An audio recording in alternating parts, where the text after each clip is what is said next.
Evelyn to Philip, April 25th, 1945. Dearest one, did not get the opportunity to write last night.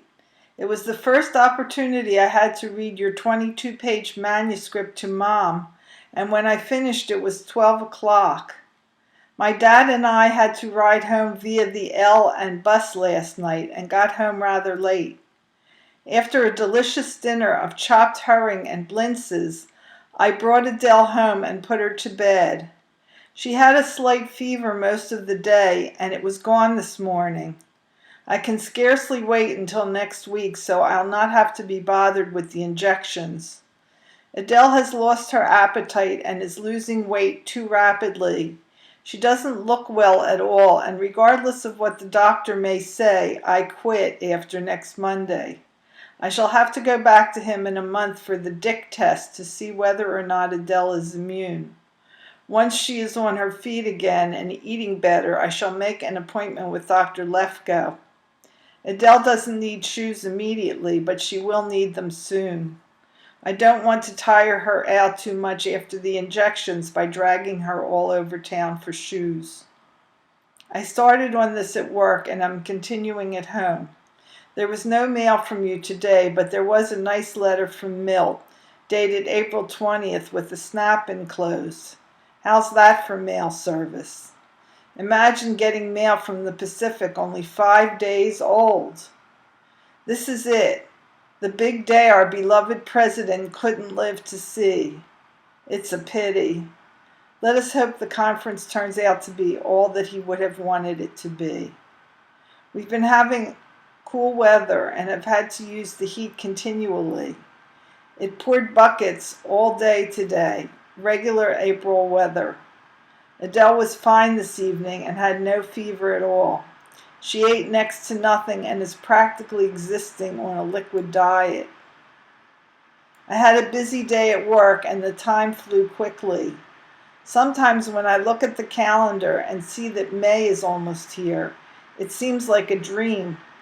May 2nd will be 11 months that I have been working for Bellet. I never thought when I took the job that I would work for him that long. I shall be most grateful when the war is over and you come back to take up your rightful responsibilities as husband and father. That day can't come too quickly for me. Someday when we've been able to sit down and talk about what we went through, you'll understand more clearly why I said some of the things I have said that have cut so deeply. Perhaps then you will realize, as I have learned from bitter experience, why it is so important for us to be financially stable. I'm certain, baby, that VE Day is very close and that we will see each other in the very near future. If it weren't for that... Good night for now, my dearly beloved. I love you so very much that it hurts. Dot tells me that Snuff's hand is bothering him again. Your Ev. Philip to Evelyn, 25th April, 1945. My darling, nothing out of the ordinary happened to me today. I was up at 7:30 and at work by 8 o'clock. At 10, we knocked off for a 15-minute break and cups of coffee. At 12 noon, we all piled into the truck that took us to the mess hall. There, at the price of some good-natured bitching by the guys who were compelled to wait, we bucked the line. Seems like we're privileged characters these days. By 12:30, we had finished eating, and the waiting truck was filling up by ones and twos. At 12:45, we continued where we had left off. At 3, time out again for bottles of Coke. We finished at 4:45, when I hopped on my bike and rode back to the barracks. Klein had picked up my mail from me, your V-mail of 17 April, and handed it to me when I came in. This one told about the ill effects the pumpkin experienced after her latest shot, and a closely detailed account of your and Adele's routine in the morning, which, you may be sure, conjured up some very appealing images in my mind's eye. When I came to the part about you two chippies taking a nap together, and you said, quote, wish we could make it a threesome, end quote. I got goose pimply at the mere thought of it. Hell, Chippy, don't you realize that if you indulge me that way, I'll just never get out of the bed? Frankly, I can't even imagine what could possibly induce me to leave such a delightful place at all. At all. Unless it might be a little forceful persuasion delivered in the right spot by your perfectly beautiful right foot and leg. But you wouldn't do that, would you, honey, huh?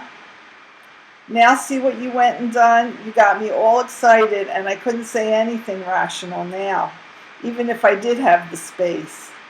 I do love you so much, my darling. A kiss for Adele from your Phil.